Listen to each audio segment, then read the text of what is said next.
Hello hello hello hello सगळ्यांना hello hi hello hello hello हे हाय हाय हाय सगळ्यांना हाय. ओके सो मी तुम्हाला म्हणलं होतं की खूप दिवसात मी तुम्हाला सगळ्यांना भेटली नाही आहे आणि तुमच्या कोणाशी बोलली नाही आहे. तर मी लाईव्ह यावं असा एक काल विचार आला मनात, तो तुमच्या सगळ्यांसमोर बोलून दाखवला. तुम्ही सगळे म्हणालात की लाईव्ह ये. सो मी लाईव्ह आलेली आहे. Hi hi Prajakta, hi Gargi, अद्वैत,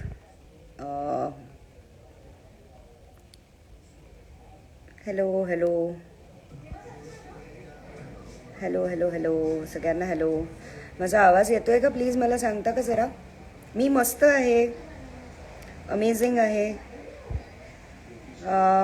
मी दिसतीये का आणि माझा आवाज येतोय का हे फक्त मला एकदा सांगा, म्हणजे मग आपण पुढे बोलूयात. हाय आदेश, हाय प्राजू, हाय विशाल, हाय राहुल, हाय हाय प्राजक्ता. मी आत्ता पुण्यामध्ये आहे. मुंबई मुंबईला जाऊन येऊन असते मी आणि सध्या पुण्यात आहे. पुण्यात वेगवेगळ्या गोष्टी मी करते आहे आणि तुम्ही सगळे सतत विचारत असता की ताई तू कुठे आहेस, तू काय करते आहेस, तुझं काय चाललं आहे, आम्हाला तुझं नवीन काम दिसत का नाही आहे टेलिव्हिजनवरती किंवा फिल्म्समध्ये. तर गेल्या काही वर्षांमध्ये आपण सगळेच जण खूप वेगवेगळ्या भागात राहत होतो. करोनामुळे सगळे एकमेकांपासून लांब होतो, काही लोक खूप जवळ होती आणि त्या सगळ्यामध्ये मला माझ्यातलं लिखाण गवसलं. त्याच्यानंतर मी लिखाणाचं काम करायला लागले. सो सध्या मी कॅमेऱ्याच्या मागे राहून काम करायचा प्रयत्न करते आहे. काही नवीन गोष्टी लिहिते आहे, त्या लवकरच मी अनाऊन्स करीन मी काय लिहिते आहे आणि ते किती इंटरेस्टिंग आहे. पण त्याच्या आधी हे लाईव्ह करण्याचा एक सगळ्यात महत्त्वाचा मुद्दा होता की 15 ते 20 डिसेंबर, 15 डिसेंबर 2023 ते 20 डिसेंबर 2023 पुण्यामध्ये मी एक थिएटर वर्कशॉप घेते आहे, ज्याची आता काही लिमिटेड सीट्स उरलेली आहेत. मी त्याच्या पोस्ट्स आणि स्टोरीज ह्याच्या आधी पण शेअर केल्या होत्या. सो तुम्ही सगळ्यांनी, खूप लोकांनी मला विचारलं की कुठे आहे, काय आहे, तू नक्की काय शिकवणार आहेस, नक्की कशा पद्धतीने हे वर्कशॉप होणार आहे. आणि त्या सगळ्या प्रश्नांना उत्तरं देता देता मला असं वाटलं की एक दिवस लाईव्ह जाऊन तुम्हाला सगळ्यांना त्या वर्कशॉपविषयी सांगावं. तर मुख्यत्वे हे ॲक्टर्स वर्कशॉप आहे. मी गेल्या 2 महिन्यात 2 वेगवेगळ्या एकांकिका स्पर्धांना परीक्षक म्हणून गेले होते प्राथमिक फेरीला. त्यामुळे जवळजवळ 44-45 एकांकिका माझ्या पाहण्यात आल्या आणि त्या पाहताना लक्षात आलं की ज्यांना कदाचित योग्य मार्गदर्शन मिळतं आहे ती लोक खूप चांगल्या पद्धतीची एकांकिका आमच्या सगळ्यांसमोर सादर करू शकतात. पण कदाचित थोडंसं मार्गदर्शन ज्यांना कमी पडतं आहे किंवा ज्यांना थोडंसं वेगळ्या पद्धतीने नाटकाकडे बघायला शिकवण्याची गरज आहे, अशा लोकांच्या परफॉर्मन्सेसमध्ये थोडीशी इन्कन्सिस्टन्सी जाणवते, विचार कमी केलेला जाणवतो किंवा थोडंसं कॅज्युअली ह्या सगळ्या क्षेत्राकडे बघितल्याचं मला जाणवलं. सो हे सगळं ज्या वेळेला जाणवलं त्यावेळेला म्हटलं की आपण याचा सिरियसनेस योग्य लोकांपर्यंत पोचवला पाहिजे आणि जे लोक सिरियस आहेत हे करण्याविषयी, ह्याच्यात भाग घेण्याविषयी, तर त्यांना खूप चांगल्या पद्धतीने सिरियसली नाटक म्हणजे काय, मुळात अभिनय म्हणजे काय, आणि 3 वेगवेगळी माध्यमं सध्या आपल्यासमोर आहेत, सगळ्याच अभिनेते अभिनेत्रींसमोर आहेत. मुख्यत्वे ज्याच्यामध्ये टेलिव्हिजन आहे, वेब सिरीज आहेत, फिल्म्स आहेत आणि नाटक आहे. सो ह्या 4 वेगवेगळ्या माध्यमांमध्ये काम करत असताना तुम्हाला स्वतःला अभिनेता म्हणून काय पद्धतीने, वेगवेगळ्या पद्धतीने अप्रोच करावं लागतं एखाद्या कॅरेक्टरला, किंवा स्वतःतल्या अभिनेत्याला सुद्धा कसं वेगवेगळ्या पद्धतीने मोल्ड करावं लागतं, ह्याविषयी सांगणारं बोलणारं हे वर्कशॉप असणार आहे, ज्याच्यामध्ये खूप वेगवेगळ्या इम्प्रोव्हायझेशन्समधून, वेगवेगळ्या काय म्हणूया प्रयोगांमधनं अभिनय मला जितका येतो किंवा मी जेवढा शिकली आहे किंवा माझ्यामध्ये जेवढं आत्तापर्यंत आजूबाजूच्या सगळ्या माझ्या आत्तापर्यंतच्या मार्गदर्शकांचं आणि गुरूंचं माझ्यामध्ये जे काही उतरलेलं आहे ते तुमच्यापर्यंत पोचवण्याचा हा प्रामाणिक प्रयत्न आहे. त्यामुळे हे जे वर्कशॉप आहे त्या वर्कशॉपमध्ये जर कोणी ह्या कल्पनेने येत असेल की मी हे वर्कशॉप केल्यानंतर ताई आता तू मला सिरियल च्या कास्टिंग डिरेक्टरचा नंबर देशील का किंवा फिल्मच्या कास्टिंग डिरेक्टर्सचा नंबर देशील का, तर तसं काही होणार नाही आहे. मी तुम्हाला तिथे पोचण्याच्या कुवत जी स्वतःमध्ये निर्माण करावी लागते त्याची सुरुवात करून देऊ शकते, कारण त्याच्यापुढे खूप मोठा पल्ला गाठायचा असतो, खूप काम करावं लागतं. आणि मला आठवतं आहे, मी सकाळ करंडकचे अंतिम फेरीचे परीक्षक सतीश राजवाडे यांनी त्या दिवशी स्टेजवरून सांगितलं की आपण ज्या वेळेला नाटक, सिनेमा ह्या सगळ्या क्षेत्रामध्ये येण्याचं ठरवतो त्यावेळेला आपण इथे बाय चॉईस आलेलो असतो, बाय चान्स नाही. त्यामुळे आपण कोणावर तरी काहीतरी उपकार करतोय का किंवा आपण करतो आहे त्याच्यात बाकीच्यांचंच भलं होणार आहे असा विचार न करता आपण करतोय त्यातून आपण अजून काय उत्तम पद्धतीने लोकांचं मनोरंजन करू शकतो ह्या गोष्टींविषयी बोलणारं हे वर्कशॉप आहे. त्यामुळे ह्या वर्कशॉपमधनं कोणालाही नवीन फिल्म, नवीन सिरियल, नवीन नाटक, नवीन वेबसिरीज मिळणार नाही आहे. कुठल्याही फिल्मची ऑडिशन म्हणून किंवा सिरियलची ऑडिशन म्हणून हे वर्कशॉप नसणार आहे. ज्या लोकांना सिरियसली स्वतःवरती काम करायची इच्छा आहे त्यांना सुरुवात करून देणारं, पहिल्या पायरीवरनं दुसऱ्या पायरीवर किंवा अगदी जमिनीवरनं पहिल्या पायरीवर पोचवणारं हे ओरिएंटेशन वर्कशॉप असा असं याचं स्वरूप असणार आहे. आणि जे लोक अनुभवी पण आहेत, ज्यांनी याच्या आधी नाटक केलेलंही आहे, त्यांनाही कदाचित नाटक करण्याची एक वेगळी बाजू दाखवणारं हे वर्कशॉप असू शकतं. एका पद्धतीने आपण आत्तापर्यंत नाटक करत येतो, मग आपण दुसऱ्या दिग्दर्शकांबरोबर काम करतो, मग आपल्याला कळतं की त्यांची पद्धत वेगळी आहे आणि त्या वेगळ्या पद्धतीने ते आपल्याला अप्रोच करतात.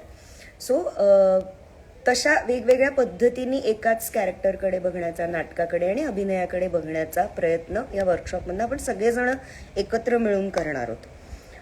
खूप लोक मला आत्ता जी जॉईन झाली आहेत ती असं विचारतात की फीज ह्याच्या काय असणार आहेत. तर माझ्या अकाउंटवरती स्टोरीमध्ये, पोस्टमध्ये दोन्ही ठिकाणी ह्याचं एक छोटं ब्रोशरसारखं एक पॅम्फलेट आहे, ते तुम्ही जाऊन बघू शकता. हे वर्कशॉप पुण्यात असणार आहे 15 ते 20 डिसेंबर. द बॉक्स नावाची एक संस्था आहे पुण्यामध्ये, त्यांचं मिनी थिएटर एक नवीन चालू झालेलं आहे, तिथे हे वर्कशॉप होणार आहे. बाकी सगळे डिटेल्स तुम्हाला माझ्या पोस्टमध्ये, या वर्कशॉपविषयीची जी पोस्ट आहे ते बघून तुम्हाला कळतीलच. मी पुन्हा एकदा स्टोरीमध्ये हे लाईव्ह झाल्यानंतर मी पुन्हा एकदा स्टोरीमध्ये त्याचं पोस्टर शेअर करीन, ते बघून तुम्हाला त्याच्या पुढची जे काही डिटेल्स आहेत ते तुम्हाला त्या नंबर्सवरती कॉल करून कळतील. कार्यक्रमाच्या वर्कशॉपच्या वेळाही कळतील आणि वर्कशॉपच्या फीजही कळतील. सो ही माहिती तुम्हाला देण्यासाठी आणि खूप लोकांच्या शंका होत्या त्या थोड्याशा क्लिअर करण्यासाठी म्हणून मी आत्ता हे लाईव्ह आत्ता घ्यायचं असं ठरवलं होतं. खूप लोक मला रिक्वेस्ट्स पाठवत आहेत, तर त्यामुळे आत्ता मी हे फक्त ही माहिती देण्यासाठी हे लाईव्ह केलं आहे. त्यामुळे मी आत्ता कुणाची रिक्वेस्ट ॲक्सेप्ट नाही करू शकत, खूप सॉरी. आता आपण काही प्रश्न जे तुम्ही ह्याच्यामध्ये अजून विचारलेले आहेत, वर्कशॉप व्यतिरिक्त सुद्धा अनेक लोक काय विचारत आहेत, सो मी त्यांच्याही प्रश्नांना उत्तरं द्यायचा प्रयत्न करते. ओके, कैवल्य सम्राट म्हणतात की सिरियलच्या ऑफर्स येत असतील ना, स्वीकारायच्या म्हणजे आम्हाला रोज बघता येईल. ओके, तुम्हाला मला रोज बघायचं असेल तर माझं ऑलरेडी केलेलं खूप काम आहे जे वेगवेगळ्या प्लॅटफॉर्म्सवरती, ऑनलाईन प्लॅटफॉर्म्सवरती उपलब्ध आहे, तुम्ही तिथे मला बघू शकता. पण आत्ता सध्या सिरियल न करण्याचं कारण फक्त एवढं एकच आहे की खरंच खूप इंटरेस्टिंग वाटलंय असं कुठलंही कॅरेक्टर आलेलं नाही आहे. असं अजिबात नाही की मी सिरियल करायचं नाही असं ठरवलंय किंवा मी टेलिव्हिजन करायचं नाही असं ठरवलंय, पण खरंच काही इंटरेस्टिंग अजूनपर्यंत ऑफर झालेलं नाही आहे. खूप त्याच पद्धतीचे रोल्स जे मी आधी केलेत तशा पद्धतीचे खूप रोल्स ऑफर होतात, पण आता मलाही थोडासा कंटाळा आला आहे तसं वाईट वागायचा. त्यामुळे इंटरेस्टिंग काय आलं तर नक्की मी टेलिव्हिजन सिरियलसुद्धा करीन आणि तुम्हाला मला रोज बघता येईल. पण अदरवाईज माझ्या स्टोरीजमधनं, माझ्या पोस्ट्समधनं मी शक्यतो तुमच्यापर्यंत रोज पोचण्याचा प्रयत्न करतच असते. सो आय थिंक इंस्टाग्राम आणि फेसबुकवरती तुम्हाला मी रोज दिसू शकते, आणि जर अगदीच माझं काम बघायचं असेल तर ऑलरेडी प्लॅटफॉर्म्सवरती ते अवेलेबल आहे. कोणीतरी विचारलं की शिवानी ताईशी कॉन्टॅक्टमध्ये आहे का? येस, ऑफकोर्स मी तिच्याशी कॉन्टॅक्टमध्ये आहे. आत्ता तिचा सिनेमा खूप जोरात चाललेला आहे, ती खूप आनंदी आहे and I am very happy for her. खूप बरं वाटतं की माझ्या मैत्रीण खूप छान काम करते. माधव आत्ताच रिसेंटली भेटला होता. माधवही खूप छान आहे.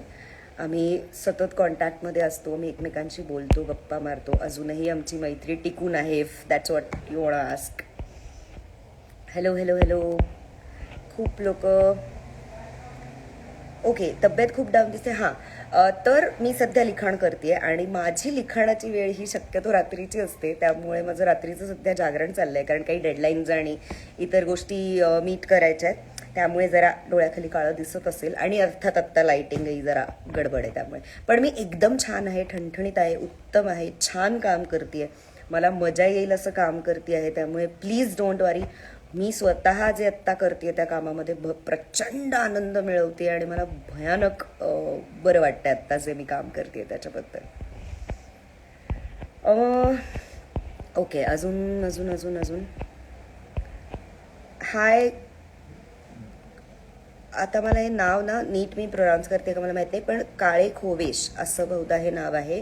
त्यांनी त्यांची तक्रार आहे की मी त्यांची कमेंट वाचली पण मी त्यांचं नाव घेतलं नाही. हॅलो, हाय.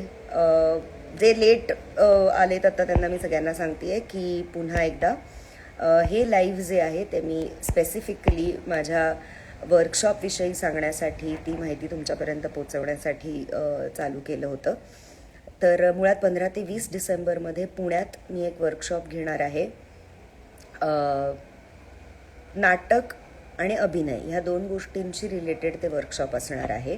अभिनयामध्ये वेगवेगळ्या पद्धतीचा, म्हणजे टेलिव्हिजन, वेब सिरीज, सिनेमा आणि नाटक ह्या चारही गोष्टी करताना तुम्हाला स्वतःतल्या अभिनेत्याला कसं वेगवेगळ्या पद्धतीने मोल्ड करायला लागतं ह्या गोष्टींविषयी, या अभिनयाच्या प्रकारांविषयी बोलणार आहोत.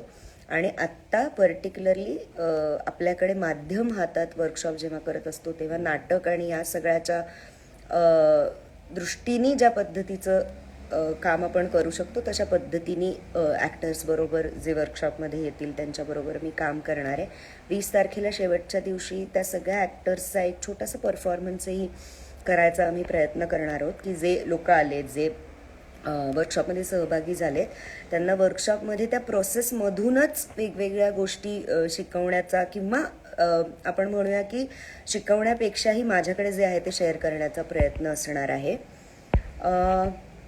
सोहम खोले 123नी मला तेवढ्यात विचारलं की हॅलो मॅम, स्वप्नात बायोपिक रोल कोणता आहे, प्लीज रिप्लाय. ओके, गंमत आहे खरं तर. मला 2-3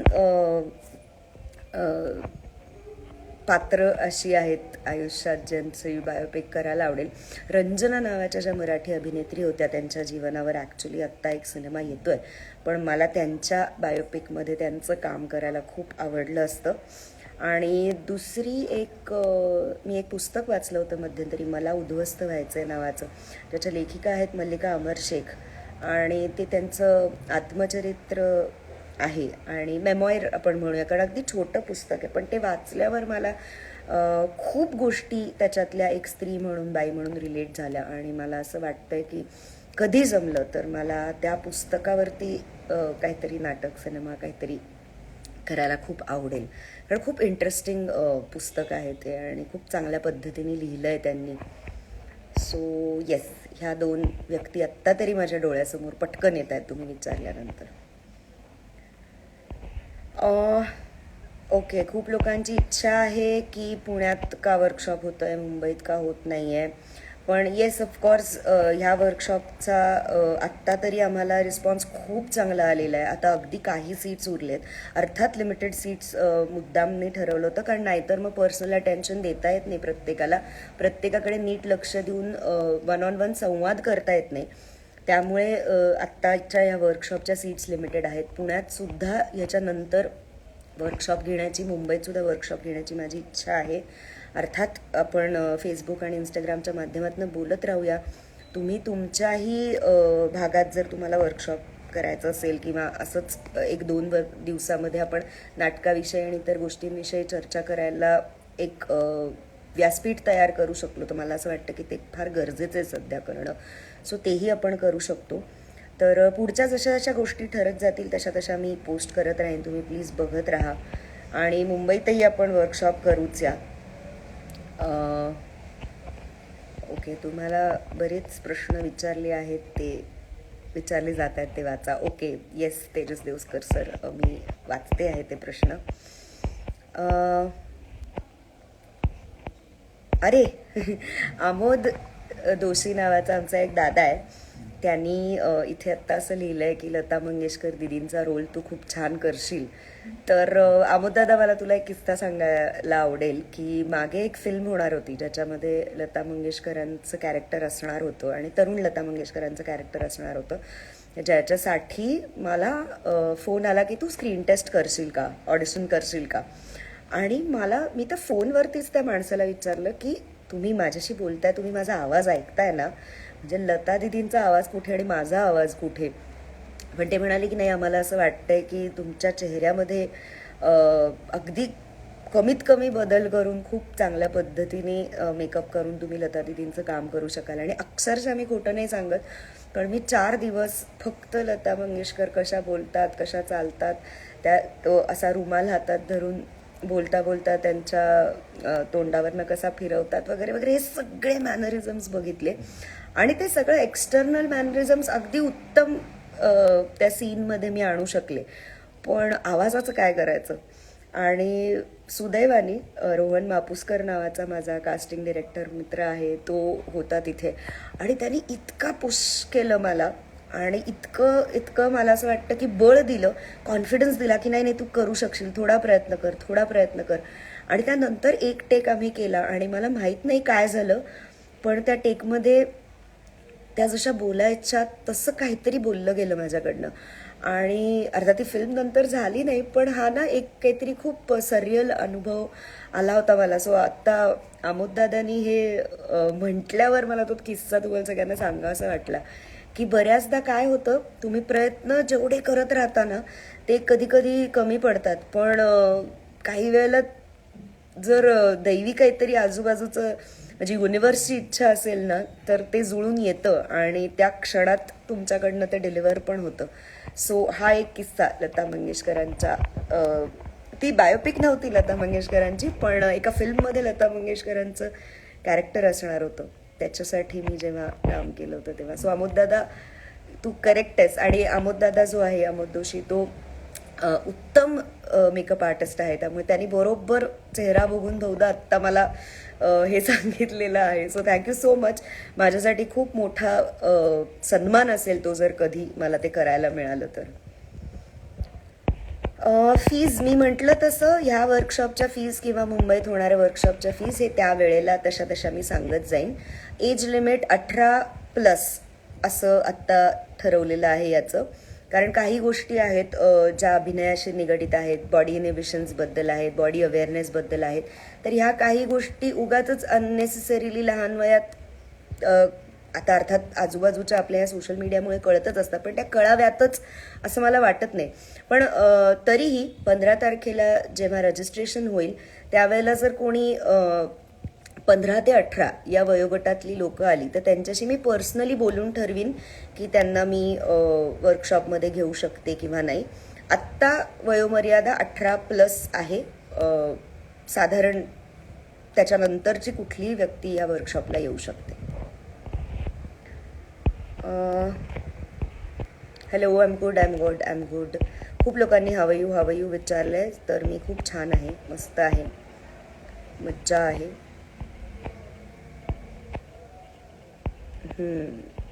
येस. हाय स्टारनील्स नावाची अजून एक आमची पत्रकार मैत्रीण आहे, ती पण जॉईन झाली आहे. हे हाय, हॅलो. वा खूप लोक जॉईन झालेली आहेत आणि खूप इंटरेस्टिंग चाललंय. एक अजून तेजस देवस्कर नावाचे सर आहेत, आमचे दिग्दर्शक आहेत मोठे ते खूप. तर ते चिडवायला विचारतायत का खरंच विचारतायत मला कळत नाही, पण ते विचारतात 2 दिवसांचं वर्कशॉप मुंबईत कराल का. तर ऑफकोर्स करूयात आपण. 2 काय 4 दिवसाचं वर्कशॉप करूया. मुंबई ही आपलीच आहे, पुणंही आपलंच आहे.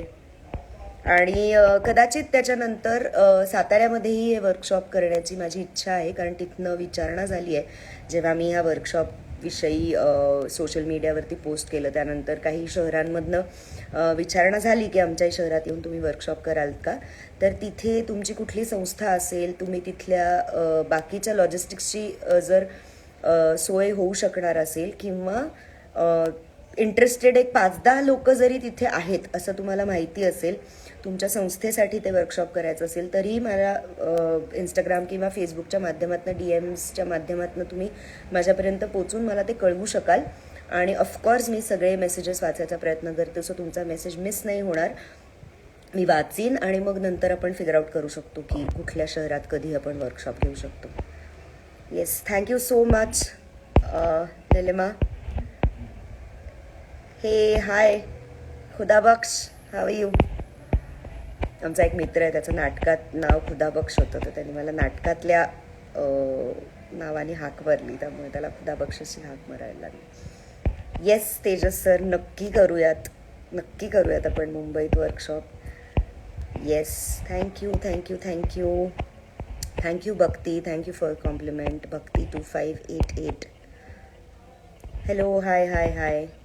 जे लोक आत्ताच जॉईन झालेत, परत एकदा सगळं रिपीट नाही करणार, कारण ऑलरेडी खूप लोक जॉईन झालेली आहेत आणि ते सगळेजण इतका वेळ माझं बोलणं ऐकतायत वर्कशॉपबद्दलचं. सो हे वर्कशॉप बेसिकली परत एकदा मी सगळ्यात शेवटी एकदा फक्त सांगते आणि मग आपण हे लाईव्ह थांबूया. तर हे वर्कशॉप 15 ते 20 डिसेंबर मी पुण्यात घेणार आहे, जे अभिनयाशी निगडीत वर्कशॉप आहे, ज्याच्यामध्ये वेगवेगळ्या माध्यमांमध्ये काम करताना तुमच्यातल्या अभिनेत्यांना किंवा अभिनेत्रीला तुम्ही कशा वेगवेगळ्या पद्धतीने मोल्ड करू शकता ह्या संदर्भात माझे अनुभव तुमच्याबरोबर शेअर करणं आणि तुम्हाला त्या पद्धतीचं काम करायला मदत करणं, ह्या स्वरूपाचं ते वर्कशॉप असणार आहे. वर्कशॉप 5 दिवस आहे, रोज 3 तास. वेळा थोड्या वेगवेगळ्या आहेत, कारण आपली जी वर्कशॉपची जागा आहे त्या अवेलेबिलिटीनुसार आहेत.